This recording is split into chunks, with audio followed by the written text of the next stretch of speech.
Hey everybody, welcome back to Breakfast with Buck. Sorry it's been a couple of days or maybe even a week since I last recorded any messages.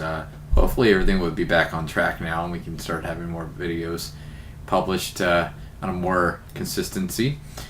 Today I've got a question for you. Now that it's warming up outside, how did that last big winter storm affect everybody? 2-3 inches of snow in places like Chicago and Detroit probably doesn't sound like a lot, but here in Atlanta it shut us down. If you saw some of the news, you'll see that cars were abandoned on the freeway, children were left in schools. There's over 1,300 wrecks that we know of. I'm sure there was a whole lot more just not reported. And so it was quite a devastating little storm there for just 2 to 3 inches. And I know some of y'all in the north are probably saying, we get 2 to 3 inches in an hour. You got that over a couple of days. So I got it. We kind of just mishandled that whole thing. Well, the whole idea about this today is that the people that were supposed to make the wise and good decisions about when people should go home, when we should re-ice the roads, they didn't have the experience to do it. They had the title, like Department of Transportation Director or Mayor or School Superintendent, but they just didn't have the insight. They didn't have the wisdom to execute properly. And that's kind of how I feel about today's I'm counting on God.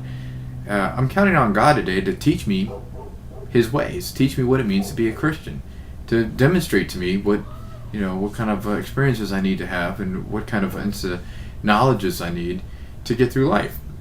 If you read in Psalms 25 verse 4, it quickly says, "Show me your ways, Lord, teach me your paths." Or again in Psalms 86 verse 11, "Teach me your way, Lord, that I may rely on your faithfulness. Give me an undivided heart, that I may fear your name."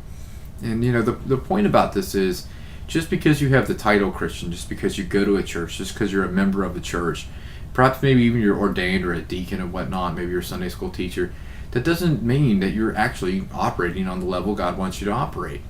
We have to rely on the Lord in His faithfulness, as the psalmist says, and we must have fear in His name, so we may learn His ways. I mean, God's ways are different than everything that we have come in contact with in this world. It's different the way we think, the way we conceive this world. And so I don't think we can naturally say that we understand God completely without Him teaching us. Just the last quick story. Alana, my eldest daughter, on her way to school one day, before the big storm, marveled at some, let's just say, some inappropriate driving habits of some people and said, "These people have driver's license, Dad. They should know how to drive." Well, the truth is they took a test and they paid a fee and they got a driver's license. That doesn't mean that they actually know how to operate a motor vehicle. And I kind of think that's where we get caught up in.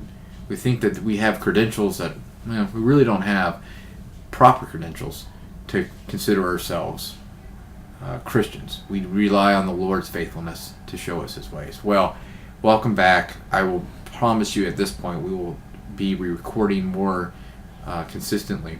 And I pray for you. I hope you have a wonderful week. God bless.